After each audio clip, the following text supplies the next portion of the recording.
بابا کوبیده میخوری یا جوجه؟ دارم سفارش میدم. کوبیده.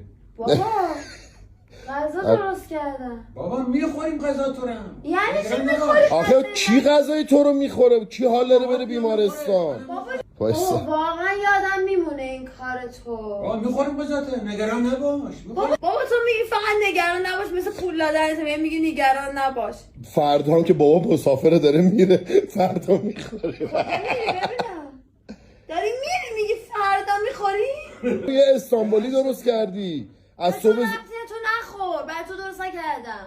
شب غذای تو رو میخوریم. شب که داریم میریم رستوران. دروغ میگی. همینو بخوردی تو، همین مامان غذا حالا خورد تو بابا خدا بعد بخورید الان داره میکوبیده. میخوریم. بعد غذا تو رو هم میخوریم. امروز نخوردیم فردا میخوریمش. اینجوری درست شده که فقط با الان بخوری. خودش میدونه چه گندی زده که. بابا یه چیزی به محسن بگو. محسن یه بعد یه کوبیده. این بر منم گوش به این خوبه، این همه زعفرون ریختم توش. یعنی من یه هفته این غذا رو فریز میکنم تا تو بیای. باش. بابا این میخواد چیز خورت کنه فکر کنم. این چه طرزی؟ تو چرا پات انقدر قناسه؟ چه اینجوری نشستی؟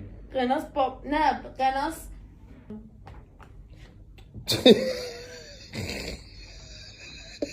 یعنی اون گربه با تو مشکل داره.